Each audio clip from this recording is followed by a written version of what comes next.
কোরআনের বাগানে বৈশা আল্লাহওয়ালার বয়ান শুনে অনেকের দেখি চোখ দিয়া পানি পড়তে থাকে। মনে হয় এবার চিন্তা করো যে থানায় নিয়ে বেতের বাড়ি দেয় কাঁদে না, কোরআনের বাগানে বসে কাঁদে কেন? ওরে কে বেত দিয়া বাড়ি দিল? ওরে কেউ বেত দিয়া বাড়ি দেয় নাই।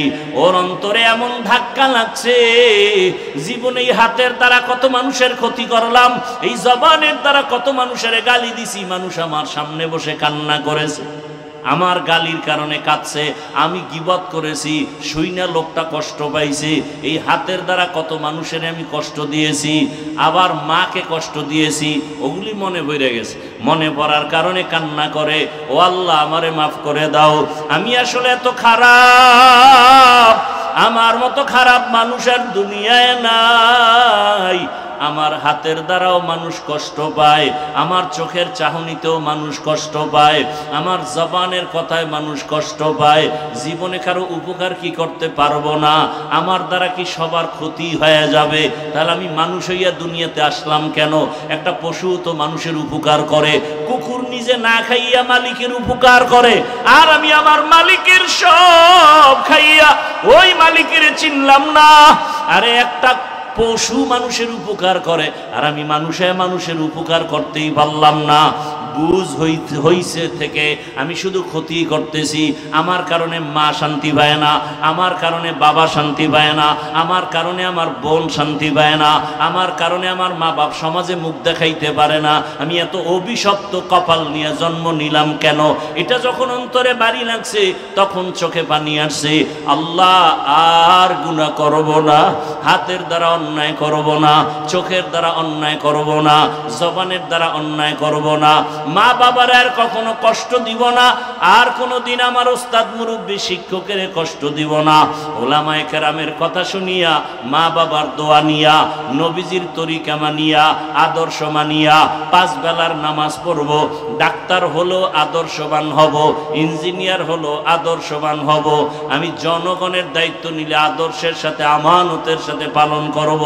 আমার দ্বারা জীবনে যেন কোনো জুলুম না হয়, আমার কথায় যেন জীবনে কারো চোখে পানি কষ্ট পাইয়া না আসে।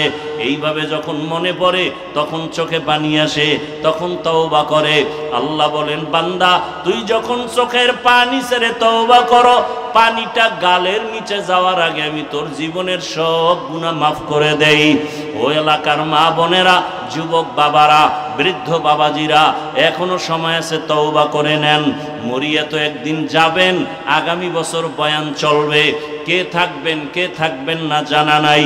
মরার আগে এখনই তৈরি হয়ে যান, নামাজ ছাড়বেন না, বেপরদায় চলবেন না, দাড়ি কাটবেন না, হারাম উপার্জন করবেন না, মা বাবার দোয়া নিয়া, শিক্ষকের দোয়া নিয়া, উলামায়ে কেরামের পরামর্শ নিয়া নবীর আদর্শ মেনে চলবেন।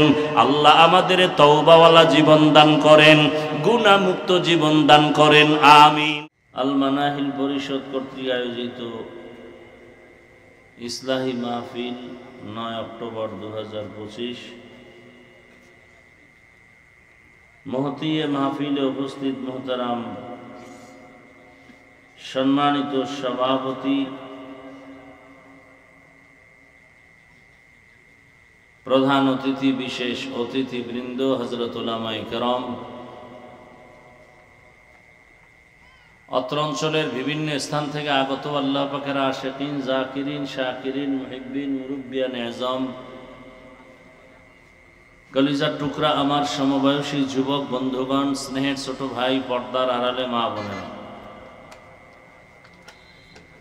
আল্লাহ পাকের দরবারে শুকর যে আল্লাহ আমাদেরকে সুস্থ রেখেছেন, আলহামদুলিল্লাহ। দরুদ ও সালাম সৈয়দুল মুরসালিন, রহমাতুল লিল আলামিন, শফিউল মুজনিবিন, খাতামুন নবিয়্যিন, সৈয়দুস সাকালাইন, ইমামুল মুরসালিন, হযরত মুহাম্মদুর রাসূলুল্লাহ সাল্লাল্লাহু আলাইহি ওয়া আলিহি ওয়া সাল্লামের উপর সর্বোপরি শুকর যাদের অক্লান্ত পরিশ্রমের মাধ্যমে আজ সুন্দর আয়োজন, সময়, পরামর্শ, অর্থ দিয়ে দোয়া করে উপস্থিত হয়ে মাইক, লাইট, প্যান্ডেলের ব্যবস্থাপনার মাধ্যমে সহযোগিতা যারা করেছেন প্রত্যেককেই আল্লাহ পাক এই খেদমতের বরকতে দুনিয়াতে শান্তি, পরকালে চিরমুক্তির ব্যবস্থা করে দিন। উলামায়ে হযরত আলোচনা করেছেন, আপনারা ধৈর্যের সাথে শুনছেন। উলামায়ে কেরামদের আলোচনা কথাগুলো সহি তরিকায় সবাইকে আমল করার তৌফিক দান করেন। উলামায়ে কেরামের ইজ্জতকে আল্লাহ বেশি বেশি বাড়ায় দেন। উলামায়ে কেরামের ইজ্জতকে যারা নষ্ট করার চক্রান্ত আর ষড়যন্ত্র করে, আল্লাহদের হেদায়েত দান করেন। আমি আপনাদের দোয়া নেওয়ার পাশাপাশি সংক্ষিপ্ত কিছু আলোচনা রাখার জন্য কোরআনে হাকিমের এক আয়াতে কারিমা, রসুলের একটি হাদিস পড়েছি। ইখলাস ও রুহানিয়াতের সমন্বয়ে কিছু কথা আমাকে বলার মতো, সহি নিয়তে সহি তরিকায় সহি কিছু কথা শুনবার মতো আমাকে আপনাদের সকলকে আল্লাহ তৌফিক দান করেন। আল্লাহ বলেন, ইয়া আইয়ুহাল্লাযীনা আমানুত্তাকুল্লাহ, ও দুনিয়ার মুমিন নারী পুরুষ, তোমরা আল্লাহকে ভয় করো তথা তাকওয়া অর্জন করো। আকুনু মা'আস সাদিকিন, এবং যারা সত্যবাদী তাদের বন্ধু হয়ে থাকো। নবীজি বলেন, ইত্তাকিল মাহারিম তাকুন আবাদান নাস, আল্লাহর নিষিদ্ধ জিনিস থেকে নিজেকে বিরত রাখো, ফিরে থাকো, তো আল্লাহ পাক তোমার মর্যাদাকে অনেক উঁচু বানিয়ে দেবে।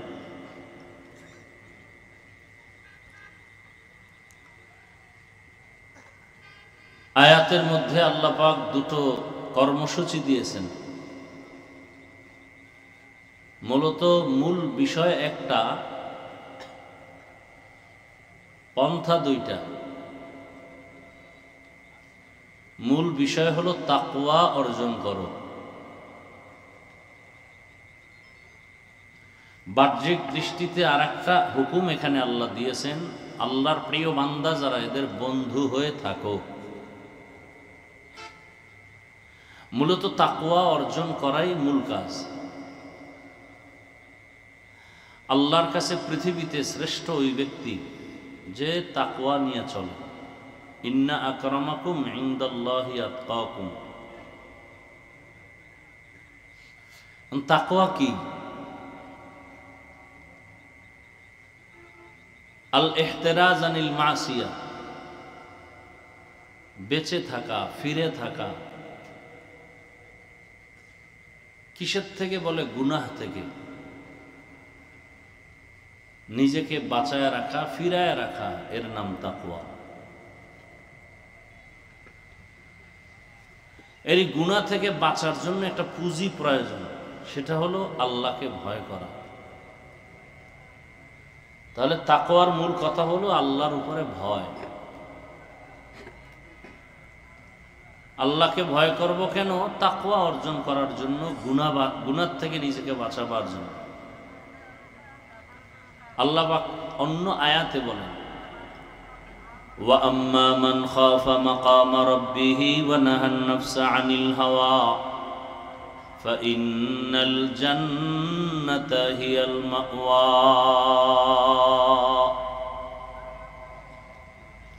যে ব্যক্তি আল্লাহর আদালতে দাঁড়িয়ে হিসাব দেওয়ার ভয়ে দুনিয়াতে নিজেকে গুনাহ থেকে বাঁচায় রাখবেন, আল্লাহ বলেন আমি তাকে নিশ্চিত বিনা হিসাবে জান্নাত দিয়ে দেব।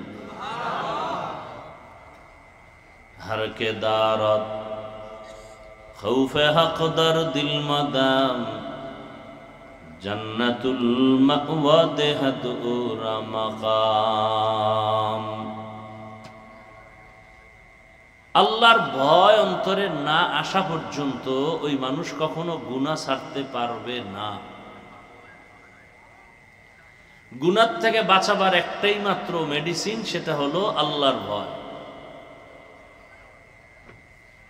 ভয়টা কত জরুরি জিনিস। একটা সন্তান পিতা মাতাকে ভয় করে, কখন প্রমাণ হবে যখন সন্তান মা বাবার চোখের নজরে অন্যায় করবে না, বুঝে গেল সে মা বাপকে ভয় পায়। একটা ছাত্র শিক্ষকের সামনে অন্যায় করে না কেন? অন্তরে ভয় আছে, শাস্তি দিবে। ঠিক মানুষের অন্তরে যখন এই ভয়টা আসবে যে আমি অন্যায় করলে আল্লাহর আদালতে শাস্তি পেতে হবে, তখন ওই মানুষ জীবন দিবে, গুনাহ করবে না। কারণ সে পরকালকে ভয় করে। আর এই অন্তরে ভয়টা জমানোর জন্য নিজে নিজে সম্ভব না। ভয় কি জিনিস? ভয়ের মুজাকারা, আলোচনা, এরকম যত মজলিস আছে, এরকম কোরআন সুন্নাহর আলোকে তাকওয়ার মজলিস, তাকওয়া ওয়ালা যারা, তাদের কাছে যাইতে হবে, তাদের সংস্রবে থাকতে হবে, এছাড়া কোনো পথ নেই। এজন্য আল্লাহ বলেন ওয়াকুনু মা'আস সাদিকিন, তাকওয়া অর্জন করো আর সাদিকিনদের বন্ধু হয়ে যাও। সাদেক মানে সত্যবাদী, এক বচন, সাদেকিন বহু বচন। পৃথিবীতে আল্লাহর প্রিয় বান্দা যারা সত্যবাদী, অনবরত আল্লাহ এগুলো মানুষের সামনে রেখেছেন, মানুষ যেন এদের সংস্রবে গিয়া গুণামুক্ত হয়ে যায়। সত্যবাদী বা সততার উপরে চলে, তার মানে এটা না যে সত্য কথা বলে, তা না। তার লেনদেন, আমল, আখলাক, লেবাস, পোশাক, প্রত্যেকটা ক্ষেত্রে তার সততা।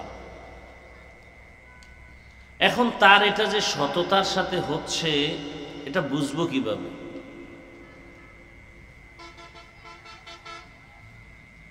এটা বুঝার জন্য একটা মাপকাঠি দরকার। একটা জিনিস বড় না ছোট, এটা বুঝার জন্য একটা এক্সাম্পল দরকার, একটা উদাহরণ দরকার। আমি বললাম এই টেবিলটা বড়, কত বড়? কয় যে এই টেবিল থেকে এইটা বড়। তাহলে এটাকে বুঝাইতে হলে আর একটা টেবিল আমার লাগে। তো আল্লাহর ভয় আমার অন্তরে জমা করার জন্য যে সত্যবাদীর কাছে যাব। সত্যবাদীকে আমি বললাম ওই লোকটা সত্যবাদী না, বললে হবে না, এটা মাপকাঠি লাগবে। আপনি বলবেন আমি সত্যবাদী, মানা যাবে না। আপনি নামাজ পড়েন না, রোজা রাখেন না, আপনি বলতেছেন আপনি মুসলমান, আর আপনার মুসলমানি কতটুকু সঠিক, কতটুকু একুরেট, আরো কত পার্সেন্ট আপনার দরকার, এর একটা মাপকাঠি লাগে। কিয়ামত পর্যন্ত এই জাতির সঠিক মাপকাঠি রহমাতুল লিল আলামিন, তাকে দিয়া মাপ দাও। পৃথিবীর শ্রেষ্ঠ সত্যবাদী রহমাতুল লিল আলামিন, তার চরিত্র কেমন? তোমার চরিত্র তার সাথে যদি মিলে যায় তা তুমি সত্যবাদী। আর যদি দেখা যায় পৃথিবীর শ্রেষ্ঠ সত্যবাদী রহমতের নবীর সাথে তোমার মিল নাই, সমানও না, তাহলে তুমি সম্পূর্ণ সত্যবাদী না, তুমি ভেজাল। একটা মানুষ পিওর না ভেজাল, এর মাপকাঠি রহমাতুল লিল আলামিন। তাকে মাপকাঠি বানাবো কেন? কয়েল নিবে দেন, কয়েল।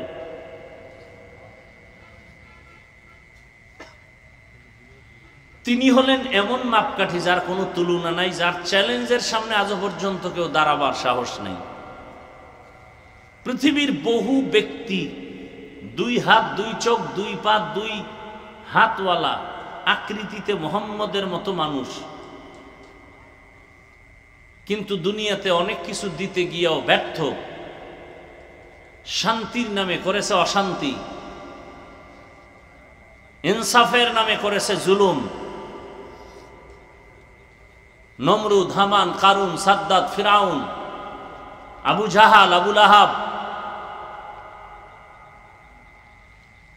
শেষ পর্যন্ত নবীজি জীবনে একটা মিথ্যা কথা বলেন নাই, পৃথিবীর কেউ আজও পর্যন্ত প্রমাণ দিতে পারে নাই। নবীজি জিন্দেগিতে কোনোদিন কাউকে একটা গালি দেন নাই, একটা প্রমাণ কেউ দিতে পারবে না। যদি দিতে পারে আমি নবীর বিরুদ্ধে নেমে যাব রাস্তায়।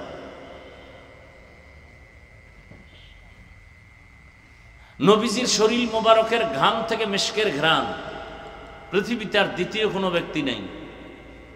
নবীজি যেখানে কদম রাখেন সেখান থেকে দীর্ঘ বছর ঘ্রাণ আর ঘ্রাণ। নবী রাস্তা দিয়ে হাঁটেন, মেঘের খণ্ড ছায়া দিতেছে রসুলের শরীরে যেন সূর্যের গরম লেগে কষ্ট না পায়। রসুলের শরীর মোবারকে মশা মাছি পড়ে না, হারাম করে দিছেন আল্লাহ। নবী জীবনে দুইটা চোখ দিয়া কারো দিকে গরম নজরে তাকান নাই।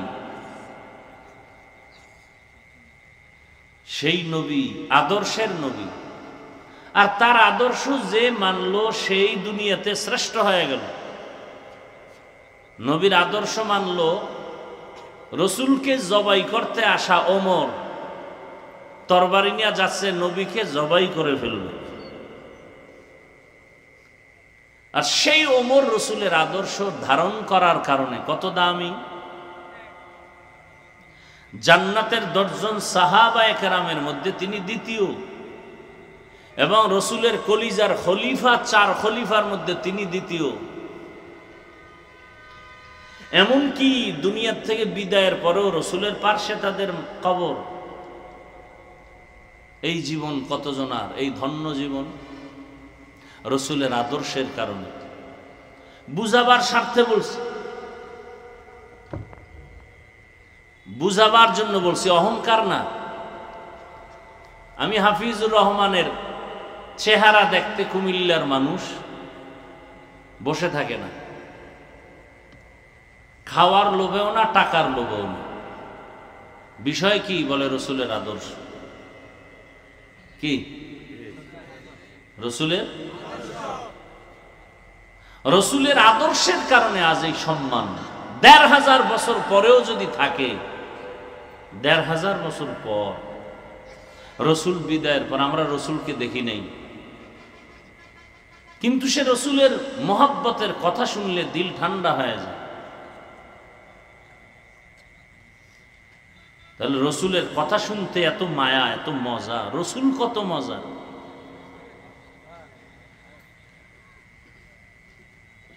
সেই রসুলকে দেখার জন্য গর্তের সাপ অপেক্ষা করে। সেই রসুল হলেন চিরসত্যবাদী, চিরপবিত্র। ওই রসুলের আদর্শ যারা ধারণ করবে তারা সত্যবাদী।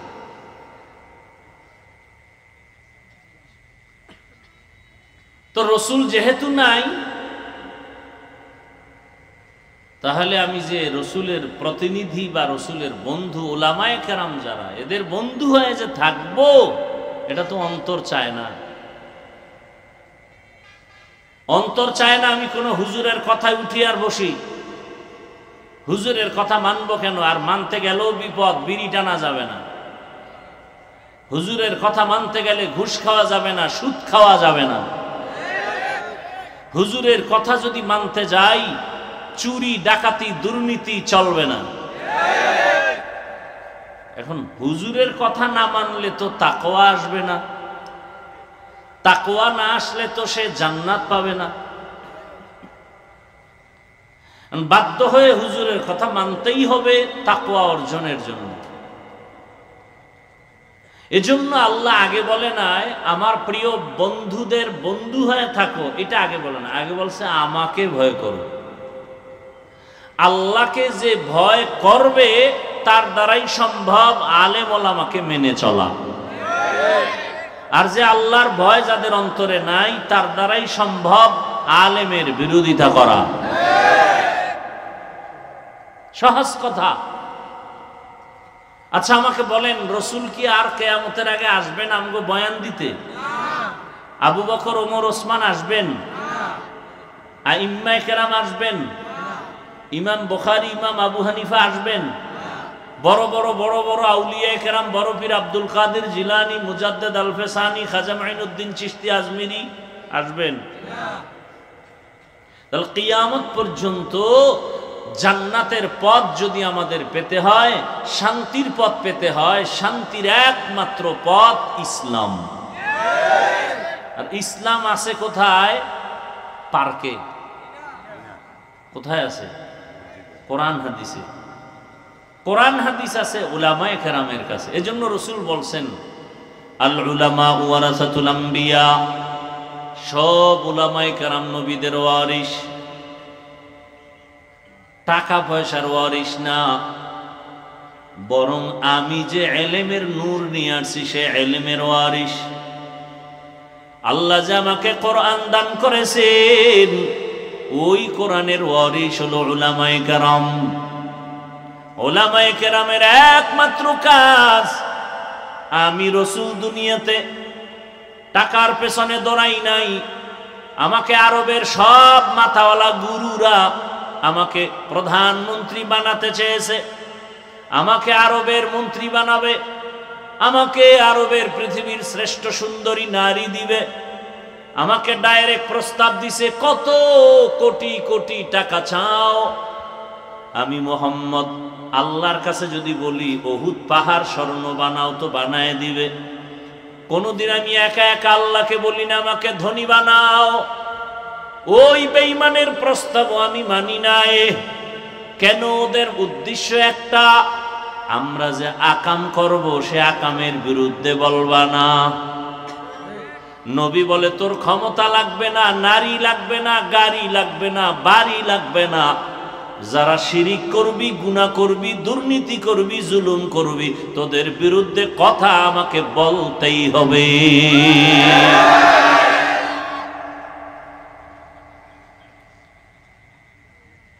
যে ব্যক্তি সুদের সাথে জড়িত ও 24টা ঘন্টার সেকেন্ডে সেকেন্ডে তার কলিজার মায়ের সাথে জিনা করে, লজ্জা থাকলে তো না খায় মরা উচিত। লজ্জা নেই, এজন্য বয়ান ঢুকে না ভিতরে। বেঈমানের কাছে গুনাহ কেমন? কয় নাকের উপর দিয়ে একটা মশা উড়ে গেলে যেমন এমন, কয় একটা মশা উড়ে গেছে, রাসূলের হাদিস। আর একজন ইমানদারের কাছে গুনাহ কেমন? বলে বিশাল বড় পাহাড় মাথার উপরে চেপে পড়ছে, সামান্য একটা গুনাহকে তারা এই পরিমাণ ভয় পায়। সুদের সাথে যারা জড়িত তাদের নামাজ হবে না, রোজা হবে না, তেলাওয়াত হবে না, হজ কবুল হবে না। সুদের সাথে যারা জড়িত তাদের 24টা ঘন্টার আমল নামায় গুনাহ, গুনাহ, জিনার গুনাহ। আল্লাহ বলেন এর বেঈমান রেডি থাক, আমি আল্লাহ তোর সাথে যুদ্ধ করার জন্য রেডি। জীবনে যত মোনাজাত ধরবে একটা মোনাজাত কবুল হবে না, বরং দুনিয়াতে বড় বড় সুদখোরের নাম লেখা তাবিজ বানাইয়া ধান খেতে রাখ, ধান খেতে ওদের ভয়ে পোকা আসবে না। কত বড় নিকৃষ্ট আল্লাহর দুশমনরা। সুদের খাতায় নাম লেখায় যত সেজদা দিবে একটা সেজদাও আরশে আজিমে কবুল হবে না। এই বয়ান কোন খতিব সাহেব আগামীকাল মসজিদে দিলে কি হইবে? উপায় বলবে হুজুর 1 মাসের জন্য বাড়িতে ছুটি নেন। ঠিক নেই? কারণ কি? শিয়ালের হাতে মুরগি রাখলে যা হয়, সুদখোরের হাতে মাদ্রাসা মসজিদের চাবি রাখলে তো তাই হবে। বড় কঠিন হালাত।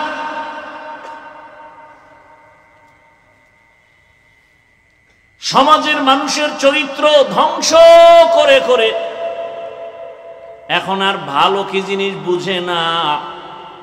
যার নাকের ঘেরান ঠিক নাই তার কাছে আতর আর পায়খানার গন্ধ ঘেরান সমান।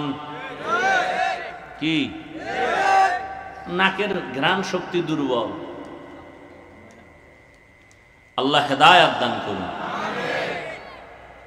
আল্লাহ বলেন এজন্য আমাকে ভয় কর। শুধু আমি কেন, স্বয়ং রসুল, যেই রসুলের কোনো গুনাহ নাই, আছে রসুলের কোনো গুনাহ নাই, সেই রসুল কেমন রসুল আমার, আল্লাহ তাআলা তাকে স্পেশাল করে বানাইছেন। মুসা নবী আল্লাহর বন্ধু, ঈসা নবী আল্লাহর বন্ধু, ইব্রাহিম নবী আল্লাহর বন্ধু, ইউসুফ নবী আল্লাহর বন্ধু, রহমতের নবী আল্লাহর বন্ধু। তবে ব্যবধান সব নবী রাসূল আমার আল্লাহ তাআলার আশিক, আর আমার আল্লাহ নিজে হলেন মুহাম্মদের আশিক। ইমামুল আউয়ালিনাল আখিরিন বহরে সদকা রাহমাতাল লিল আলামিন সাইয়্যিদুল কাউনাইন খাতমুল মুরসালিন আখির আমদ বুদে ফখরুল আউয়ালিন শুদ ওয়াজুদাস রাহমাতাল লিল আলামিন মসজিদে উ শুদ হামারো ये जमीन। আল্লাহ বলেন আমাকে ভয় করো, নবী এত দামি, যেই নবীর জন্য আমার আল্লাহ আশিক। আল্লাহ তাআলা সেই নবীকেও বলেন, ও নবী আপনি আমাকে ভয় করেন। ইয়া আইয়ুহান নাবিয়্যুত্তাকিল্লাহ ওয়ালা তুতিইল কাফিরিনা ওয়াল মুনাফিকিন।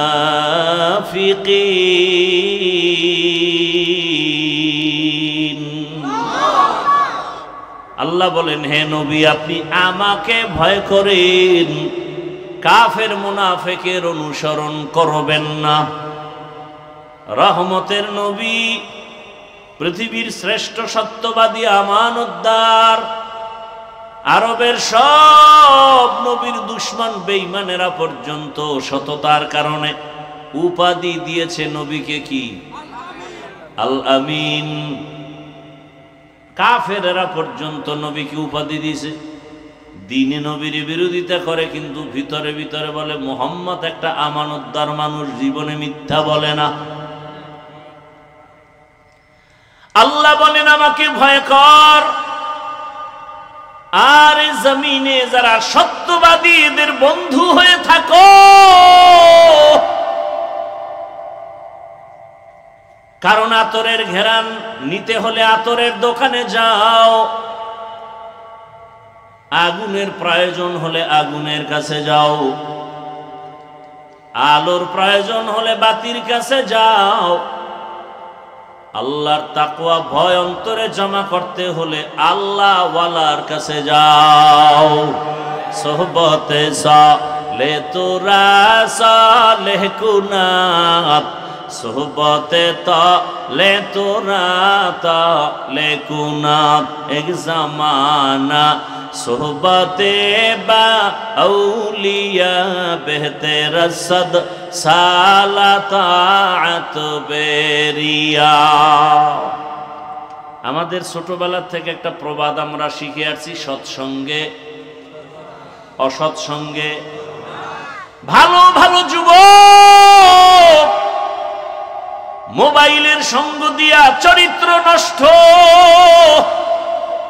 লেখাপড়া নষ্ট, এমনকি জীবনটা পর্যন্ত নষ্ট। কোন দিন জানি ছুরির তলে চলে যায়। এই যারা টাচ মোবাইল চালাও, বুকে হাত দিয়ে বলতে পারবি তোর চরিত্র ভালো? মিথ্যা কইলে ঘুমের ভিতরে ঠাডা পড়বে। আল্লাহ হেদায়েত দান করুন। সারা রাত, রাত নাই, রাতের দিন বানায় দিছে। ঘরের দরজা জানালা লাগাইয়া সারা রাত জেনা করে, জেনা চোখের জেনা, হাতের জেনা, জবানের জেনা, অন্তরের জেনা। রুমে রুমে মাও মোবাইল চালায়, বাবাও এক রুমে মোবাইল চালায়, ভাই এক রুমে চালায়, বোন আর এক রুমে মোবাইল চালায়। সারাটা রাত শুধু চোখের জেনা চলে, হাতের জেনা চলে, অন্তরের জেনা চলে, জবানের জেনা চলে। এত পরিমাণ গুনাহ ঘরের মধ্যে চলে, মনে হয় ঘুমের মধ্যে আযাব আসবে, আর ঘুম থেকে উঠে দেখবে চেহারাটা শূকরের মতো, চেহারাটা বানরের মতো। হয় না কেন? রহমতের নবীর উম্মত হওয়ার কারণে হয় না। ওগো নবীর উম্মতেরা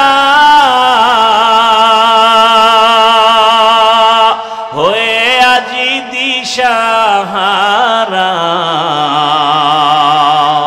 কোরআন হাদিসের চলো যখন যাহা চায় মনে, নবী বিনে কে তারাবে পুলসিরাত মিজানে, নবী বিনে কে তারাবে পুলসিরাত মিজানে। উম্মতের কান্ডারি নবী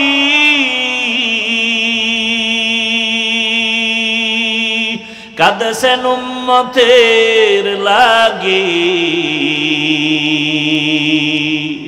এখনো কাঁদেন নবীজি শুয়ে মদিনার পানে, নবী বিনে কে তারাবে পুলসিরাত মিজানে, নবী বিনে কে তারাবে পুলসিরাত মিজানে। আরে আমার কলিজার যুবক, কয়দিন যৌবনের বাহাদুরি করবি? চোখের সামনে যুবকের লাশ আর লাশ। এই জীবনে কত যুবকের জানাজার নামাজ পড়ালাম, এমন একটা দিন নাই গাড়ির নিচে পানির নিচে যুবকের লাশ দেখা যায় না। মরবি না, তোরে পিটায় মারবে, দুশ্মনে মারবে না। তুই যারে নিয়ে বন্ধুত্বের স্লোগান দেও, সে বন্ধু তোরে মেরে ফেলবে। এখন কি যুবকদের মারতে দুশ্মন লাগে? এই লাগে? যেই রাজনীতি দুনিয়াতে শুরু হইছে, দলের লোক দলের লোকের মাইরে ফেলায়। আমি বানায় বলতেছি, বলবে আমি এখানে চান্দাবাজি আর ধান্দাবাজি করব, কইব সাহেব এখানে চলবে না। কেন কয় অমুকের বাধা। তাই নাকি? বলে তাকে মাইনাস কর, তাকে কি কর। এমনি যেই মানুষ মরে এর থেকে বেশি মানুষ পিডায় মারে। কুত্তা মারলে কষ্ট লাগে, মানুষ মারলে কষ্ট লাগে না। কেমন নিমক হারাম হইছি আমরা, মানুষ রূপী হায়ওয়ান হয়ে গেছে। আল্লাহ হেদায়েত দান করুন। শুধু স্বার্থ, কেমন দুনিয়া। মা বাবা সন্তানকে মেরে ফেলে, বাবা সন্তান মা বাবাকে মেরে ফেলে। স্বার্থে আঘাত লাগছে, স্ত্রী স্বামীকে জবাই দেয়। স্বার্থের কারণে স্বামী স্ত্রীকে জবাই করে। এই ঘটনা সোনার বাংলায় নাই? বড় হালাত, বড় খারাপ, কঠিন হালাত। এত বয়ানের পরেও যদি অবস্থা হয়, তাহলে জমিনে যদি বয়ান বন্ধ হয়ে যায়, কোরআনের আওয়াজ বন্ধ হয়ে যায়, তাহলে পশুর থেকেও মানুষ আরো খারাপ হয়ে যাবে, পশুর থেকেও খারাপ হয়ে যাবে। আল্লাহ হেদায়েত দান করুন। এরে আমার যুবক বাবারা, বৃদ্ধ বাবাজি, পর্দার আড়ালের মা বোনেরা, দুনিয়া চিরদিন থাকার জন্য আল্লাহ পাঠান নাই। নমরুদ চেষ্টা করছে থাকার জন্য, পারে নাই। ফেরাউন থাকতে গিয়েও পারে নাই। আল্লাহ না রাখলে থাকবে কিভাবে? তুমি আমি চেষ্টা করলেও থাকতে পারবো না। একদিন চলে যেতেই হবে। তবে গরুর মতো বিদায় নিও না, পশুর মতো নিও না, মানুষ হইয়া বিদায় নাও। তুমি মরিয়াও গেলে যেন তোমার গুণগান মানুষের অন্তরে অমরের মতো, জিন্দা হালাতের মতোই থাকে। আর সেই অবস্থা যদি তৈরি করতে চাও, সৎসঙ্গে স্বর্গবাস, অসৎসঙ্গ সর্বনাশ। সর্বনাশের সঙ্গ ছেড়ে দাও, বান্দা তোমার উন্নতির সঙ্গ ধরে নাও। ওলামায়ে কেরামের পরামর্শ, মা বাবার দোয়া, শিক্ষকের দোয়া নিয়া 5 বেলার নামাজ পড়ো, মা বাবার দোয়া নিয়ে চলো। একজন ডাক্তার হলেও তুমি আদর্শবান ডাক্তার হও। তুমি একজন ইঞ্জিনিয়ার হলেও আদর্শবান ইঞ্জিনিয়ার হও। তুমি একজন প্রফেসর হলেও আদর্শবান প্রফেসর হও। তোমার ব্যবহারে কোনোদিন যেন মানুষ কষ্ট না পায়, তোমার আচরণে মা বাবা যেন কষ্ট না পায়, তোমার আচরণে কখনো যেন শিক্ষক কষ্ট না পায়, তোমার ব্যবহারে কখনো আলেম ওলামা যেন কষ্ট না পায়। বরং তুমি এমন ব্যবহার দাও, মরিয়া গেলে যেন আলেম ও কলিজা দিয়া দোয়া করে, শিক্ষকও যেন দোয়া করে। তোমার এমন ব্যবহার উপহার দাও, তুমি মরিয়া গেলে গ্রামের মানুষ যেন তোমাকে শ্রদ্ধার সাথে দোয়া করে। আরে এরকম লোক কি ওই লাইনে নাই? এসপি সাহেবের ব্যবহার কত ভালো, ডিসি সাহেবের ব্যবহার অনেক সুন্দর, এমপি সাহেবের ব্যবহার অনেক সুন্দর, চেয়ারম্যানের ব্যবহার অনেক সুন্দর। ডাক্তারি করে, রুগীও দেখে, নামাজের সময় বলে চলো নামাজ পড়ি, আবার তেলাওয়াত করে, আবার মোনাজাত দিয়ে মা বাবার জন্য দোয়া করে। বলো এই বেচারা ডাক্তার হইয়া কি ভুল করছে? বরং অন্য ডাক্তারদের জন্য সে আদর্শ। ইঞ্জিনিয়ার হইয়াও নামাজ পড়ে, মা বাবার দোয়া নিয়ে চলে, আলেমের মহাব্বতে চলে, আজান হলে নামাজের দাওয়াত নিজে অন্যকেও দেয়। এমন ইঞ্জিনিয়ার হওয়া তো দুনিয়াতেও শান্তি, পরকালেও শান্তি। প্রফেসর হও, প্রফেসর হইয়া যদি মানুষকে ভালো আচরণ দাও, নামাজও পড়ে, নবীর তরিকায়ও চলে, মানুষকে আল্লাহর মোহাব্বতের ভালোবাসা দিয়া ব্যবহার করে, এমন প্রফেসর মরিয়া গেল মানুষের অন্তরে অমর হয়ে থাকবে। তুমিও যুবক, তুমি ডাক্তার হও, বেয়াদব হইও না। ইঞ্জিনিয়ার হও, বেয়াদব হইও না। তুমি একজন জনগণের দায়িত্বশীল হও, বেয়াদব হইও না। তোমার ব্যবহারে কখনো যেন কেউ কষ্ট না পায়। দোয়া যদি নিতে পারো, হায়াত বাড়বে। মানুষের দোয়ায় হায়াত বাড়ে, মানুষের দোয়ায় সম্মান বাড়ে। আর বড়দোয়ায় চেয়ার ভাঙ্গিয়া মরে, হুইল চেয়ারও চলতে পারে না। এমন খোদার গজবে পড়ছে যে ওর চেয়ারও চলতে পারবে না, বিছনায় হইয়া থাকা লাগবে। এটা মানুষের বড়দোয়া বড় কঠিন। বাবা, জীবনে অস্ত বাড়ি নেওয়ার কায়দা নাই। দুই একটা কথা যুবক শুনিও, পারলে কারো প্রশংসা করো, না হলে চুপ থাকো। এই ওয়াজে একটা জীবনে আমল করো। পারলে কারো প্রশংসা করো, না হয় চুপ থাকো, কারো বদনাম করিও না। পারলে কারো উপকার করো, না পারলে চুপ থাকো, কারো ক্ষতি করিও না। পারলে তুমি বান্দা নেক আমল করো, না পারলে চুপ করে বসে থাকো, গুনাহ করিও না। এই ওয়াজটা কাজে লাগাও যে পারলে কারো উপকার করব, না হয় চুপ, কারো ক্ষতি করব না। আর ওয়াজ লাগবে? পারলে কারো প্রশংসা করব, না হয় চুপ, কারো বদনাম। আরে অন্যায় যদি করে আমার বলার দরকার কি? বিচারক আল্লাহ আছে না, আল্লাহ দেখাই দিবে, তুমি তাকায় তাকায় দেখবা। এত টেনশন কেন? তোমার হাতে বিচার নেলে আসমানের বিচার বন্ধ হয়ে যাবে। তুমি বিচার নিও না, চুপ করে ছেড়ে দাও, বিচারটা আসমান থেকে আসবে, বড় ভয়ঙ্কর, যেটা জমিনওয়ালারা ও বিচার ফিরাতে পারবে না। কঠিন বিচার হবে, যা কল্পনাও করো নাই।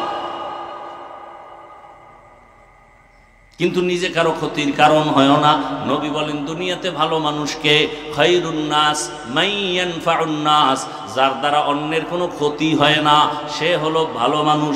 হাতের দ্বারা ক্ষতি হবে না, তোমার চোখের চাহনি দ্বারাও যেন কারো ক্ষতি না হয়। চোখের চাহনিতেও ক্ষতি আছে না নাই? একজনে মজা করে কিছু খাইতেছে, তুমি এমন তাকাইছো, খাইয়া ডায়রিয়া শুরু হয়ে গেছে। এরম চোখ লইয়া দুনিয়াতে আইছে না কিছু গাঞ্জাখর। গাছের মধ্যে নারিকেল বেশি, ও মাথায় হাত দিয়ে সর্বনাশ এত। পরের বছর নারিকেল মরতে মরতে বেউস, ওই গাছে আর নারিকেল নেই। গাবিতে দুধ দেয় 20 কেজি, ও একদিন দেখা সর্বনাশ এত। পরের সপ্তাহে 1.5 কেজি নামাইতে আর ঘাম ছুটে গেছে। রসুলের হাদিস, নজরে বড় অ্যাকশন আছে। তাহলে একটা গাঞ্জাখোরের নজরে এত অ্যাকশন থাকলে, যারা তাহাজ্জুদ পড়ে, জিকির করে, তেলাওয়াত করে, তাদের নজরে অ্যাকশন নাই? আল্লাহ বুঝার তৌফিক দান করে। অতএব এখনো সময় আছে। এই স্লোগানটা নিজের মধ্যে নাও। পারলে নেক আমল করব, না পারলে চুপ থাকবো, কারো ক্ষতি করব না, গুনাহ করব না। পারলে কারো প্রশংসা করব, না হয় চুপ থাকবো, কারো বদনাম করব না। হাতের দ্বারাও না, চোখের দ্বারাও না, জবানের দ্বারাও না। দেখবা জীবনের পরিবর্তন চলে আসবে। আরে বাবা, তুমি বিপদে পড়লেই দুনিয়ায় কেউ আগে আসবে না। অতএব তোমার উপরে কিন্তু দায়িত্ব তোমার মা, তোমার বাবা, তোমার ভাই, তোমার বোন, তোমার সন্তান, তোমার স্ত্রী, এতগুলো মানুষের দায়িত্ব মাথায় নিয়া আউলা পথে চলিও না, বাজে চিন্তা করে চলিও না। তুমি তাদের হক, তুমি চলে গেলে মায়ের পথ বন্ধ, বাবার কষ্ট শুরু, তোমার বোনের কষ্ট শুরু, তোমার ভাইয়ের কষ্ট, জীবনটা অন্ধকার, তোমার স্ত্রীর জীবন অন্ধকার, তোমার আপনজনের জীবন অন্ধকার। তুমি একা চিন্তা করো কেন? তোমার চরিত্র নষ্ট মানে তোমার মায়ের চরিত্র, বাবার চরিত্র, ভাইয়ের চরিত্র, ভবিষ্যতে তোমার সাথে যাদের মিল হবে তাদের চরিত্র নষ্ট হয়ে যাবে। তুমি একা নষ্ট হইছো, তোমার পুরা এলাকা ধ্বংস, তোমার পুরা ফ্যামিলি ধ্বংস। মদ পান করে ঘরের ছেলে, এই বাবা এই ছেলেটারে ঠিক করতে যাইয়া এক পর্যায়ে জায়গা জমি বিক্রি করিয়া উল্টা পাল্টা বাড়ি ঘর, এত সুন্দর ঘর ধ্বংস হয়ে গেছে। মোটামুটি মা বাবার জীবনটা নষ্ট করে ফেলেছে এই দুশ্চরিত্র সন্তান। আর মা বাবারও কিছু দুর্বলতা, সময় থাকতে কন্ট্রোলে নেয় নাই, হাত ছেড়ে দিছে। কিছু মা বাবা আছে টাকার বাহাদুরিতে সন্তানের নামে ফ্ল্যাট দেয়, বাড়ি লেখা দেয়, পরে মরার আগে বিছনায় শুয়ে শুয়ে কান্দে, সন্তান আর খবর নেয় না। অতএব অনুরোধ করে বলছি, যুবক বাবা এখনো সময় আছে, আল্লাহর কাছে তওবা করো। তোমার মতো যুবক জেনারেল লাইনের বাংলা পড়ুয়া, জীবনে মাদ্রাসায় পড়ে নাই এমন বান্দারাও জেনারেল লাইনে চাকরি করে, ব্যবসা করে, 5 ওয়াক্ত নামাজ পড়ে নাই। তাহলে তুমি নিজের বিবেককে প্রশ্ন করো, যুবক বাবা তুমি কেন পারবা না? ও পর্দার আড়ালের আম্মা জানেরা, বোনেরা, আপনার মতো কত মা কত বোন 5 ওয়াক্ত নামাজ পড়ে, স্বামীর মাল হেফাজত করে, মোবাইলে সময় নষ্ট করে না, বেপর্দায় চলে না, আপনারা কেন পারেন না? ওই যে মূল কথা, আল্লাহর ভয় নাই। আল্লাহর ভয় থাকলেই তো হুজুরদের বয়ান শুনতো, বয়ান শুনতে শুনতে শক্ত দিলটা তো নরম হয়ে যাইতো। থানায় পুলিশে আসামি নিয়ে বেতের বাড়ি দেয়, যুবক কাঁদে না, কিন্তু কোরআনের বাগানে বৈশা আল্লাহওয়ালার বয়ান শুনে অনেকের দেখি চোখ দিয়া পানি পড়তে থাকে। মনে হয় এবার চিন্তা করো যে থানায় নিয়ে বেতের বাড়ি দেয়, কাঁদে না, কোরআনের বাগানে বসে কাঁদে কেন? ওরে কে বেত দিয়া বাড়ি দিল? ওরে কেউ বেত দিয়া বাড়ি দেয় নাই।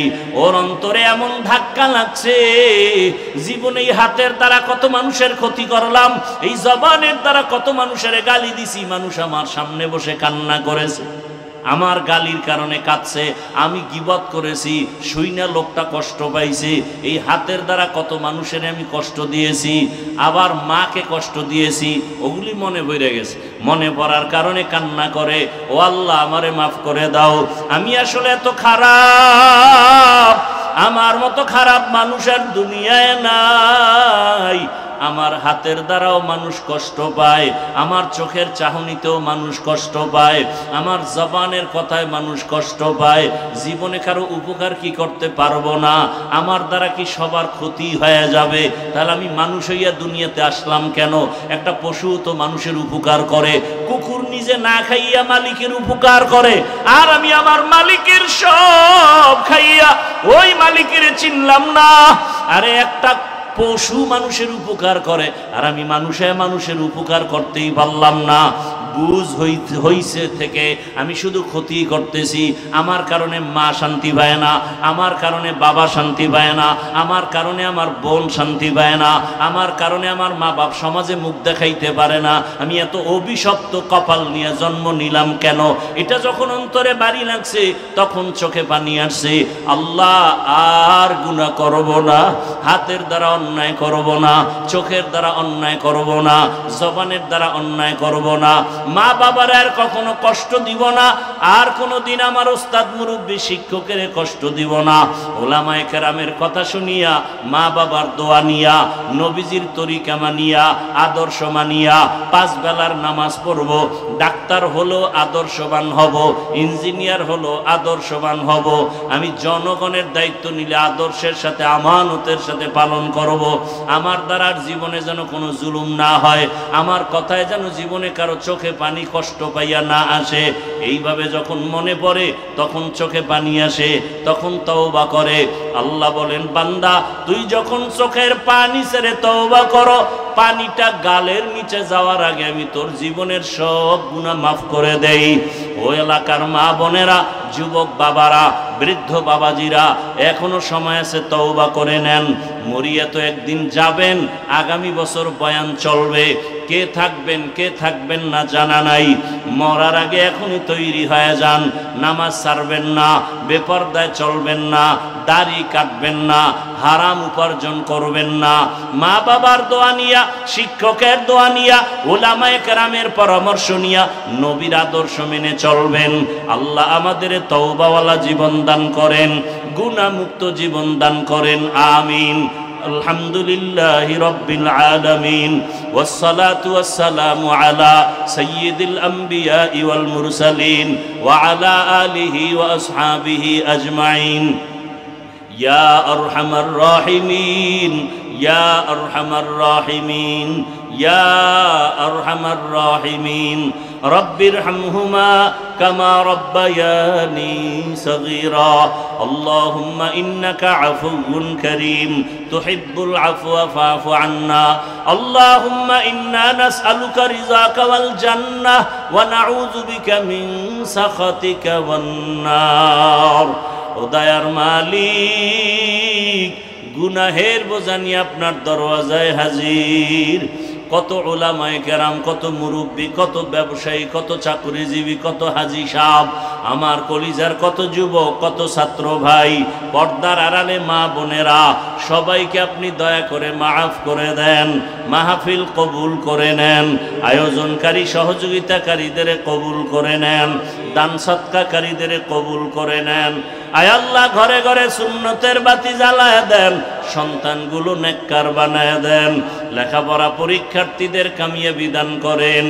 আমার কলিজার যুবকদের দিনদার বানায় দেন, মোবাইলের গুনাহ থেকে হেফাজত করেন, এলাকায় শান্তি দান করেন, ব্যবসা চাকরি যারা করে বরকত বাড়ায় দেন, অভাব দূর করে দেন, ঋণ আদায়ের ব্যবস্থা করে দেন, সারা দুনিয়াবাসীকে মাফ করে দেন। আল্লাহ, আয় আল্লাহ, প্রবাসের জীবনে আমার দেশের ভাই বোন যারা, সবাইকে হেফাজত করেন, বাংলাদেশকে ইসলামের জন্য কবুল করে নেন, উলামায়ে কেরামদের এক বানায় দেন।